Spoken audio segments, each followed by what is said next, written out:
BNP মহাসচিব সংবাদ সম্মেলনে বলেন, জাতীয় সংসদ নির্বাচনের পূর্বে স্থানীয় সরকার নির্বাচন অনুষ্ঠানের প্রশ্নই ওঠে না, কারণ এখন পুরো দেশের ফোকাসটা জাতীয় সংসদ নির্বাচনের উপর। তিনি আরও উল্লেখ করেছেন, এমন ক্রিটিক্যাল সময়ে জাতীয় সংসদ নির্বাচন ছাড়া অন্য নির্বাচন করার চিন্তা আসে কোত্থেকে। মির্জা ফখরুল চলতি বছরের মাঝামাঝি সময়ে অর্থাৎ জুলাই-আগস্টের মধ্যেই জাতীয় সংসদ নির্বাচন আয়োজনের পক্ষে মত প্রকাশ করেন।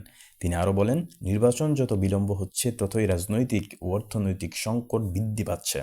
বিএনপির মতে দেশের বর্তমান রাজনৈতিক ও অর্থনৈতিক সংকট সমাধানের জন্য প্রথমে একটি নিরপেক্ষ ও সুষ্ঠু জাতীয় নির্বাচন দরকার। বিএনপি বিশ্বাস করে স্থানীয় নির্বাচন আয়োজন করে সরকার জনগণের দৃষ্টি অন্যদিকে সরানোর চেষ্টা করছে। তারা মনে করে সরকার প্রথমে জাতীয় নির্বাচন এড়িয়ে সময় ক্ষেপণের পরিকল্পনা করছে।